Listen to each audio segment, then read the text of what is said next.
Nós iremos fazer a leitura aqui, o texto aqui na nossa Bíblia, com a nossa versão. Talvez seja um pouco diferente da sua, mas a essência é a mesma. Segunda Epístola a Timóteo, capítulo 3, a partir do verso 1. Diz o seguinte, a palavra do Senhor. Mas você precisa saber disto: nos últimos dias sobrevirão tempos difíceis, porque os seres humanos serão egoístas, avarentos, orgulhosos, arrogantes, blasfemadores, desobedientes aos pais, ingratos, ímpios, sem afeição natural, implacáveis, caluniadores, sem domínio de si, cruéis, inimigos do bem, traidores, atrevidos, convencidos, mais amigos dos prazeres do que amigos de Deus, tendo forma de piedade, mas negando o poder dela. Fique longe também destes, pois entre estes se encontram os que se infiltram nas casas e conseguem cativar mulheres tolas, sobrecarregadas de pecados, que são levadas por todo tipo de desejos, que estão sempre aprendendo e nunca conseguem chegar ao conhecimento da verdade. E do mesmo modo que Janes e Jambres resistiram a Moisés, também estes resistem à verdade. São homens que têm a mente totalmente corrompida, reprovados quanto à fé. Mas esses não irão longe, porque a insensatez deles ficará evidente a todos, como também aconteceu com a insensatez de Janes e Jambres. Mas você tem seguido de perto o meu ensino, a minha conduta, o meu propósito, a minha fé, a minha paciência, o meu amor, a minha perseverança, as minhas perseguições e os meus sofrimentos, os quais tive de enfrentar em Antioquia, Icônio e Listra. Quantas perseguições sofri, porém o Senhor me livrou de todas elas. Na verdade, todos os que querem viver piedosamente em Cristo Jesus serão perseguidos, mas os perversos e impostores irão de mal a pior, enganando e sendo enganados. Quanto a você, permaneça naquilo que aprendeu e em que acredita firmemente, sabendo de quem você o aprendeu e que desde a infância você conhece as sagradas letras, que podem torná-lo sábio para a salvação pela fé em Cristo Jesus. Toda a Escritura é inspirada por Deus e útil para o ensino, para a repreensão, para a correção, para a educação na justiça, a fim de que o servo de Deus seja perfeito e perfeitamente habilitado para toda boa obra. Vamos orar mais uma vez. Senhor, fala conosco, nos pedimos mais uma vez, fala conosco, Senhor, através da exposição da Tua Palavra nessa noite, em nome do Teu Filho amado Jesus Cristo. Assim nós te rogamos, assim nós pedimos. Amém. Irmãos, se eu e você, cada um de nós aqui, pudéssemos viajar no tempo, voltar no tempo há 505 anos atrás, fizéssemos uma viagem em um daqueles carros, como do filme De Volta para o Futuro, eu acho que a maioria aqui assistiu, mesmo quem não é da época, já deve ter assistido, entrasse num DeLorean e viajasse no tempo e fosse para o ano de 1517, 505 anos atrás. Se Se você fosse para aqui, para o Brasil, você não ia encontrar muita coisa, né? Só um país repleto de florestas, Mata Atlântica, talvez algumas tribos indígenas habitando o país ainda de norte a sul, e nada mais do que isso. A colonização ainda não havia iniciado, ainda estava dando os primeiros passos. O Brasil já havia sido descoberto em 1500, mas a colonização do Brasil em si ainda não havia iniciado. Então você não ia encontrar muita coisa, não é só essa vegetação e as tribos indígenas. Mas lá na Europa a situação era completamente diferente.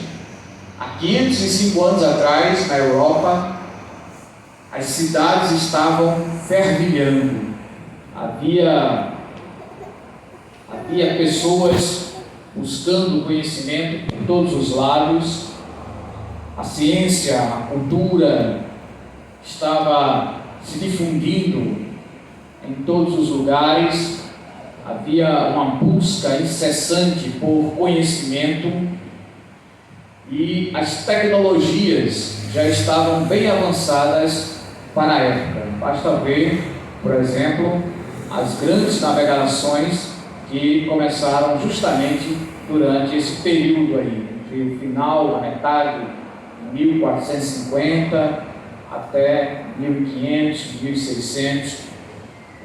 Os europeus já estavam fazendo as grandes navegações, cruzando os oceanos. Então a situação era bem diferente daquilo que a gente encontraria aqui no Brasil.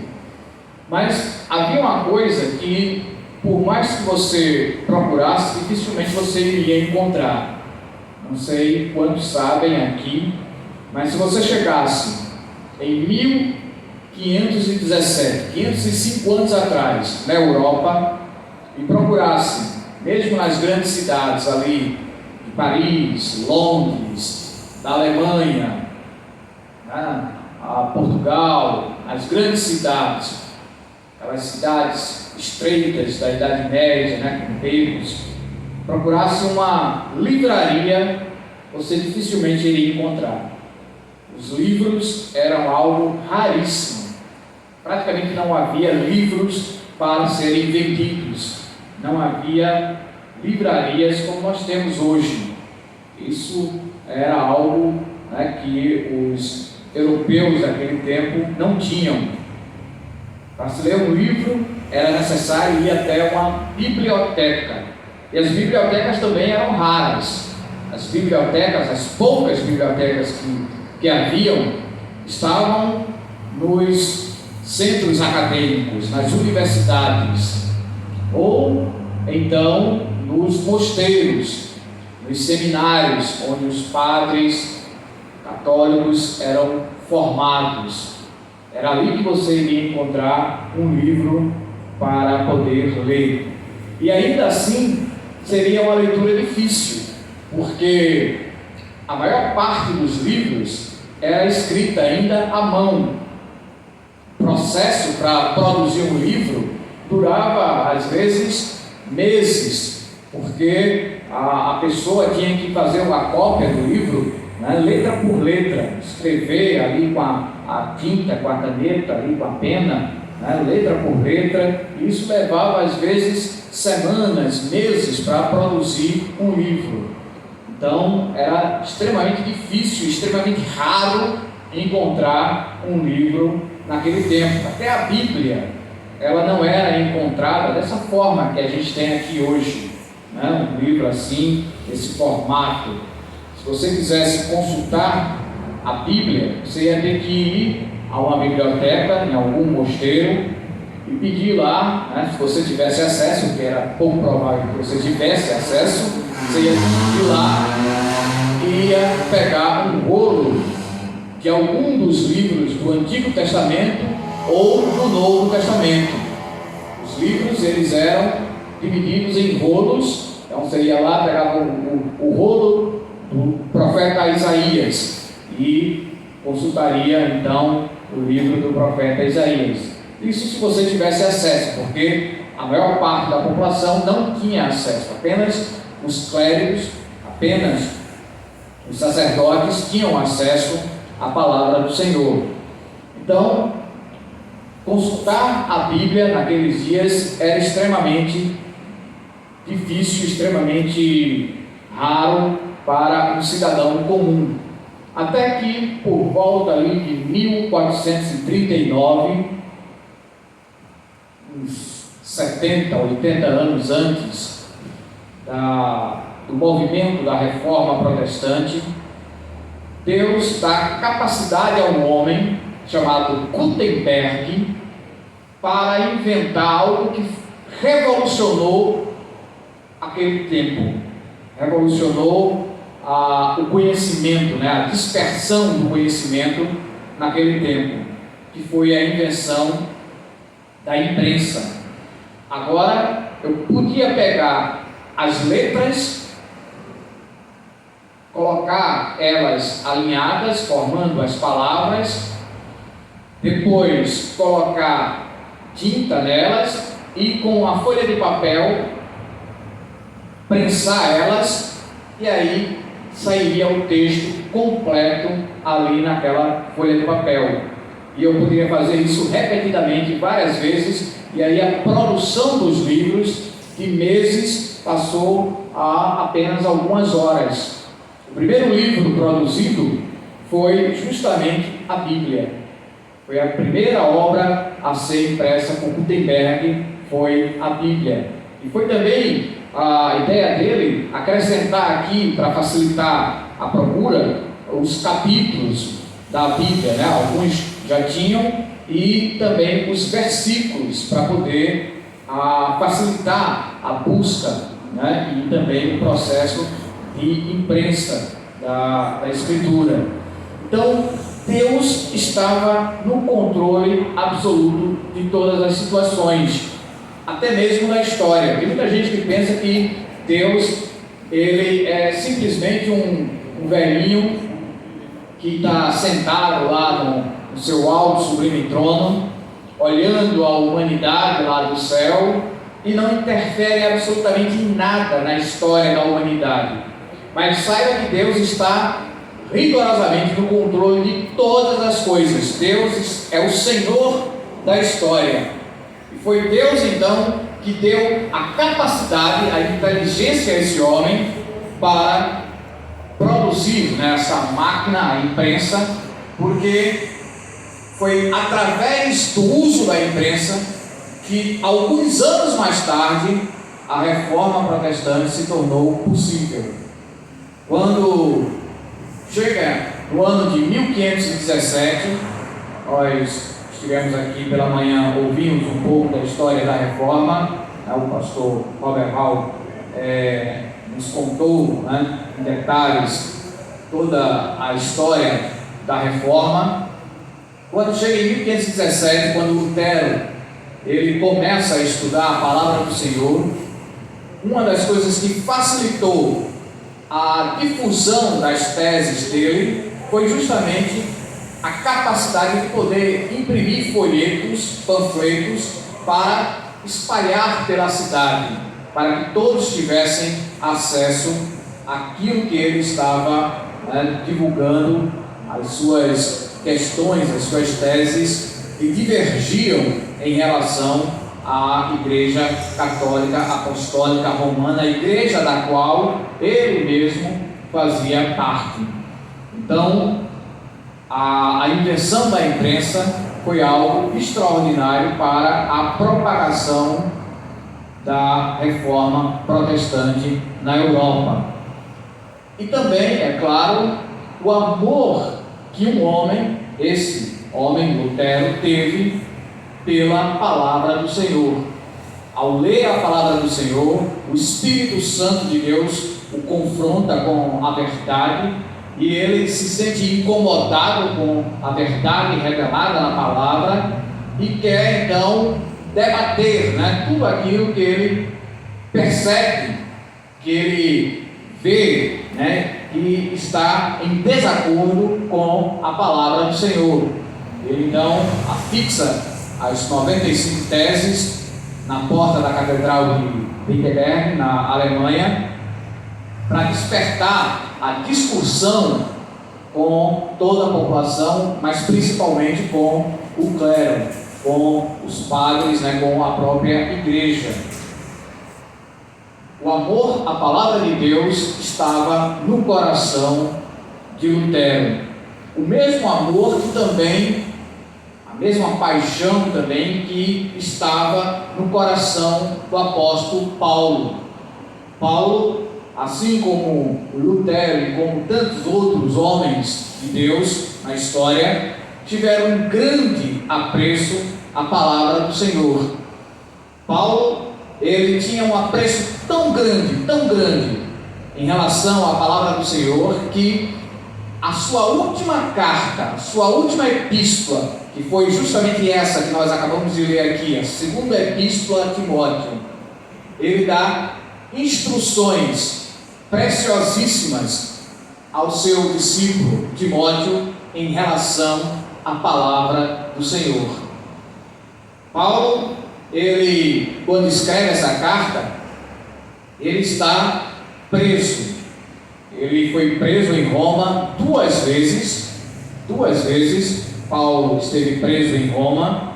Só que a primeira vez que ele é preso, ele é solto e ele volta então a pregar o Evangelho.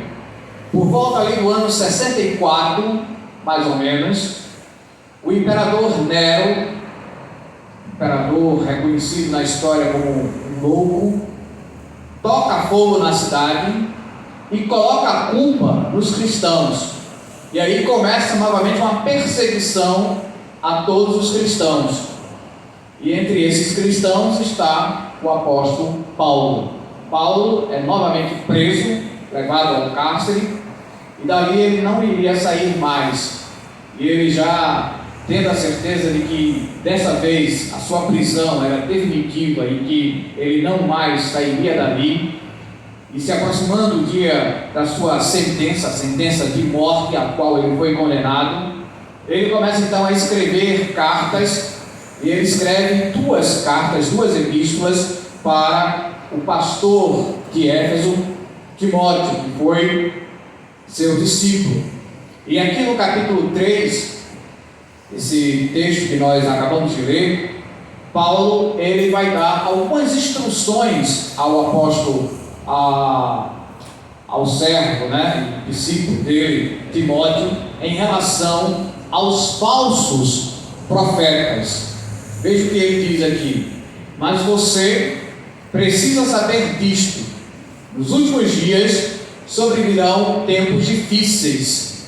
Ele usa a palavra difíceis ou selvagem do grego, que é a mesma palavra que é aplicada àquele endemoniado lá, o gadareno, que vivia se debatendo por todos os lados, e se cortando, se ferindo, e quando Jesus encontra com ele, expulsa a legião de demônios que está nele e lança aos porcos. A palavra ali é a mesma palavra que Paulo usa aqui, Ele estava num instinto selvagem. Então Paulo usa, nos últimos dias virão dias ou tempos selvagens, tempos difíceis, tempos em que o amor de muitos irá se esfriar.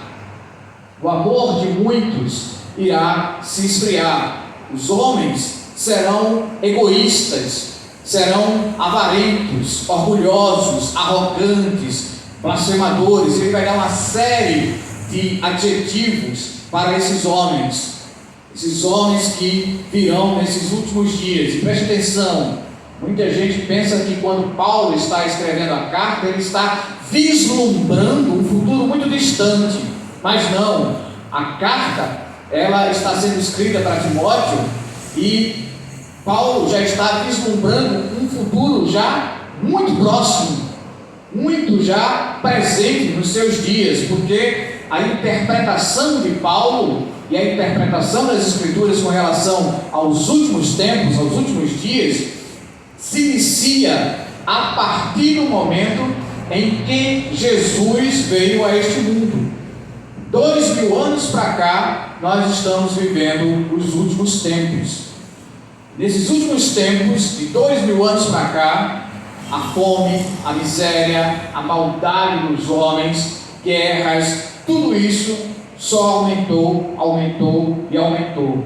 Não pense você que algo vai mudar daqui para frente. Não importa o que aconteça no mundo, não importa as questões políticas aqui do nosso país, quem ganha ou quem perca a eleição, não pense você que a situação vai mudar, porque daqui para frente nós iremos ver um mundo cada vez pior. Isso são sinais dos finais dos tempos, dos últimos dias, onde duas coisas têm dominado a mente dos homens. Uma é o pragmatismo, ou seja, os homens fazem aquilo que acham que dá certo. Aquilo que dá certo é aquilo que importa para os homens. Se um método tem dado certo, então vamos aplicá-lo, inclusive na própria igreja. Há muitas igrejas que têm promovido o crescimento com métodos humanos, mas métodos que têm dado certo. Então, se está dando certo, é porque Deus, aparentemente, está abençoando o trabalho, está abençoando a obra. É o pragmatismo, né? Então, isso é algo comum nos nossos dias. Uma outra coisa muito comum nos nossos dias é o hedonismo, esse sentimento hedonita, ou seja, aquele indivíduo que olha para si e só pensa em si mesmo o tempo todo. Os homens se tornaram extremamente egoístas. Eles fazem tudo para si, inclusive até o próprio culto. Infelizmente, essa é uma constatação triste, mas que deve ser dita. Infelizmente, o culto já não é mais para o Senhor Deus.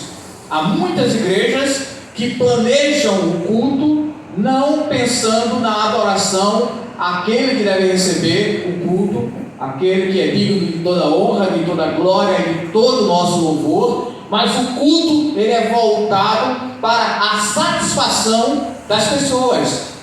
Veja que coisa interessante.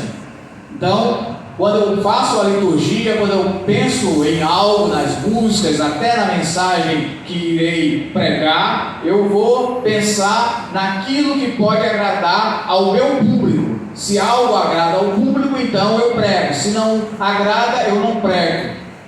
Dessa forma, muitas igrejas estão se abstendo, por exemplo, hoje, de falar e pregar sobre pecado, sobre arrependimento, porque isso não agrada ao público, aquele público específico para o qual o pastor, o líder da igreja está pregando. Não, pastor, eu gosto de falar sobre pecado, isso, não, vamos falar outra coisa, vamos falar algo que me agrade, né? Algo que seja melhor. Não fale sobre adultério, não fale sobre corrupção, não fale essas coisas, não. Então, muitas igrejas, infelizmente, têm caminhado dessa forma, tem trazido mensagens apenas para agradar aos homens. É o antropocentrismo, a ideia de que o homem é que é de fato o centro de todas as coisas.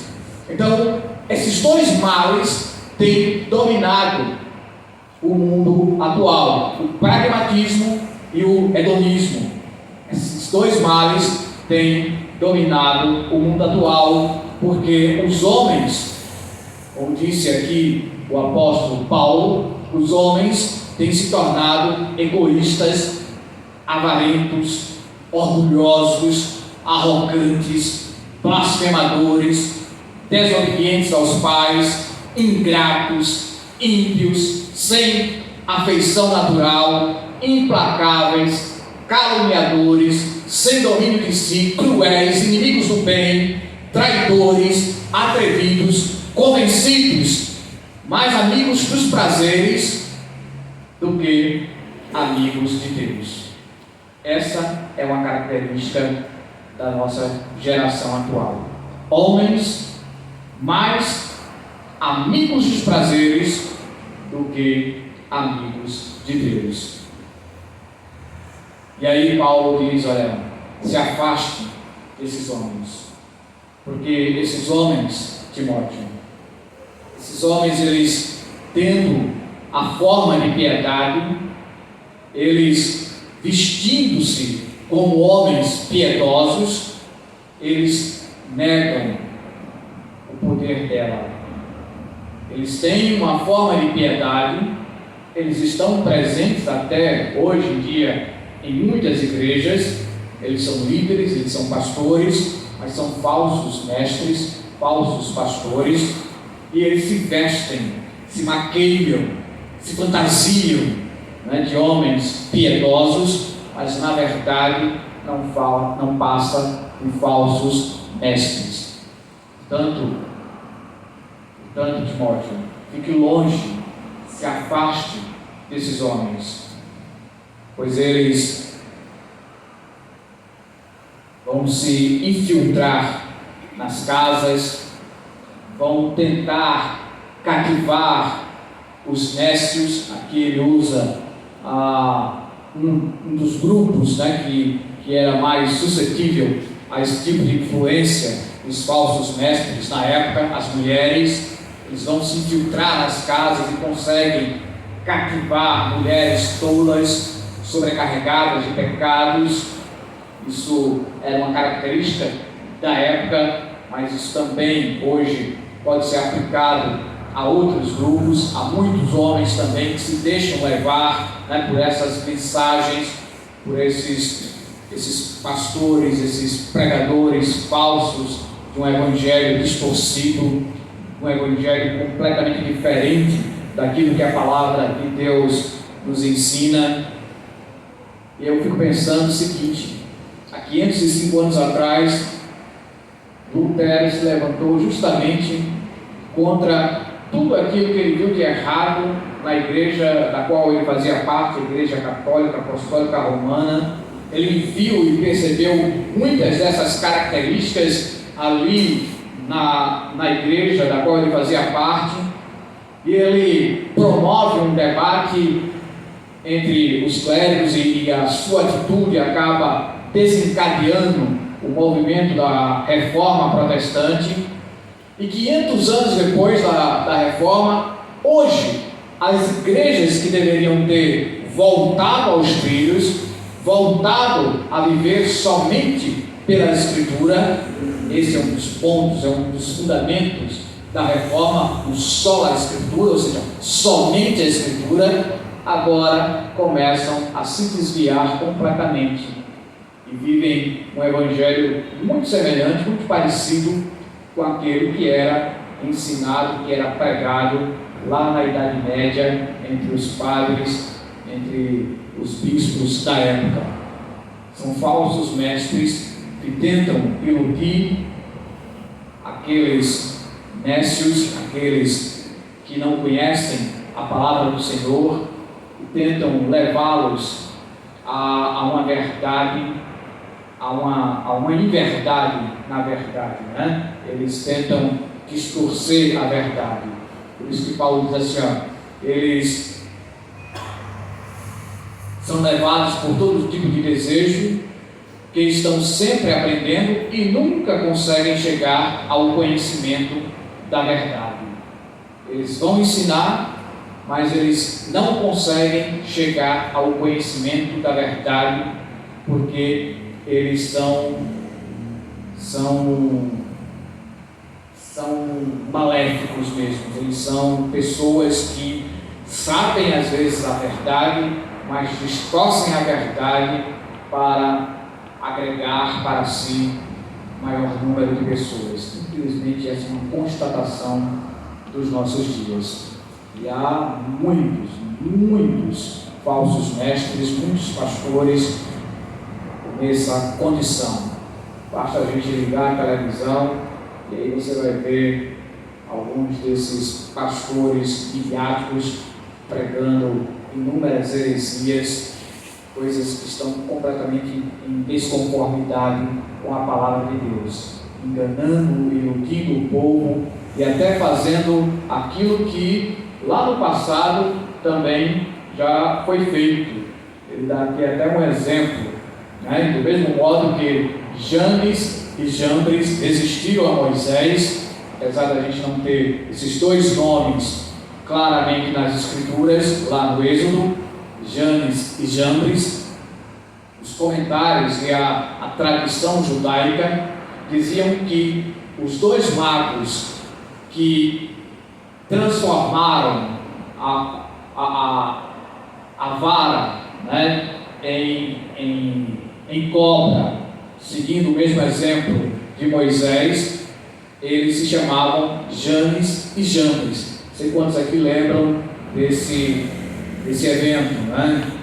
Moisés chega diante do faraó e, para provar ao faraó que foi Deus quem o enviou, ele pega o seu cajado, a sua vara, e Deus transforma o cajado de Moisés, a vara de Moisés, em uma cobra, em uma serpente. E aí os magos egípcios, os magos do faraó, dizem: olha, eu também sei fazer isso, também sabemos fazer isso, é um truque, né? Eles sabiam que não era um truque, mas eles fazem um truque de mágica para dizer assim: olha, isso é um truque, né? Eu também faço. E assim como aqueles mágicos daquele tempo faziam truques e resistiam à verdade de todas as formas, assim também muitos pastores têm feito isso nas suas igrejas.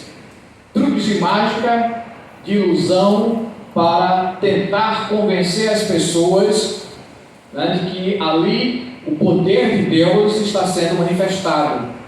Eles contratam pessoas para realizar falsas curas, são atores às vezes, né, e eles fazem ali uma encenação de que estão doentes, estão enfermos.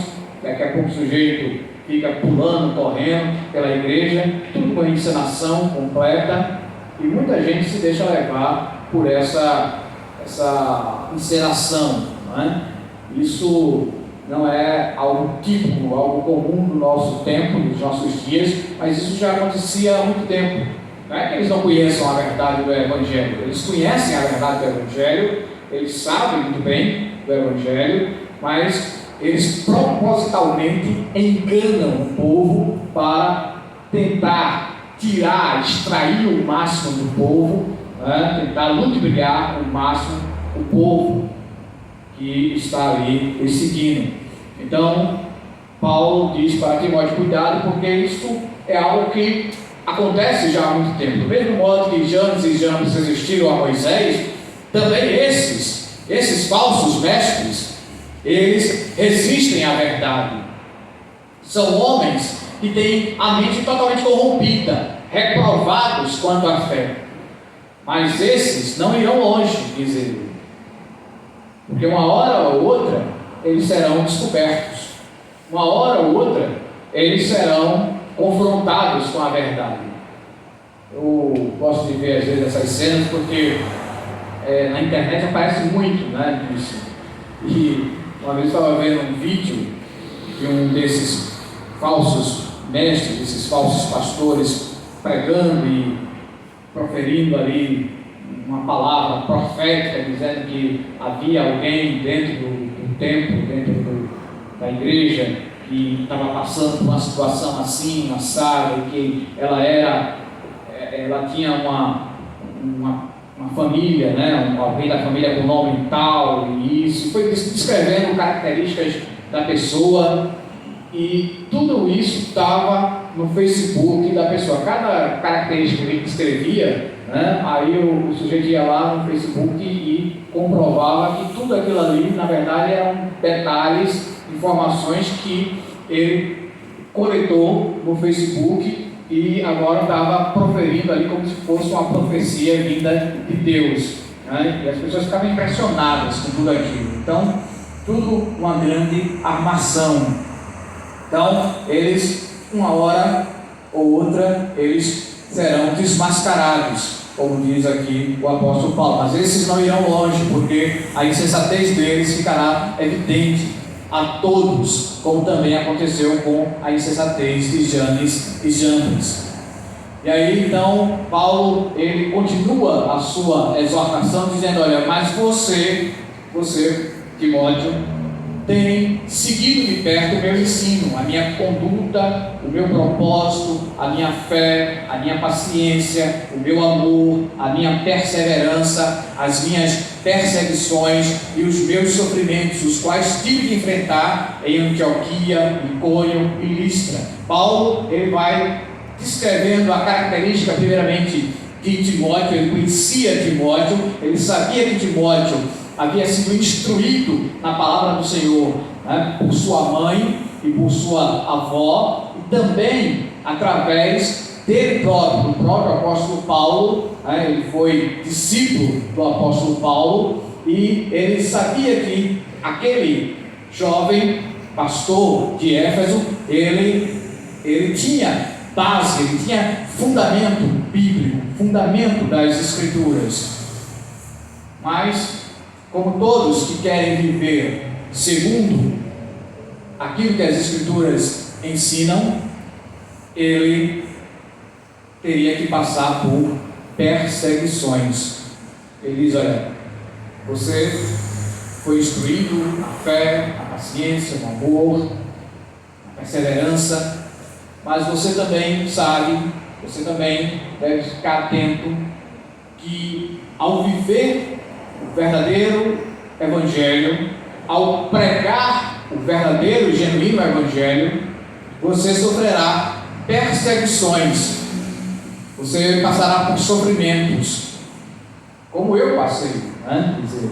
Como eu passei em todas as cidades por onde passei, em Antioquia, Icônio, Listra, né? Eu poderia até citar aqui várias outras cidades, Tessalônica e etc e tal, vários outros lugares por onde o apóstolo Paulo passou duras perseguições, foi preso, foi xingado, né?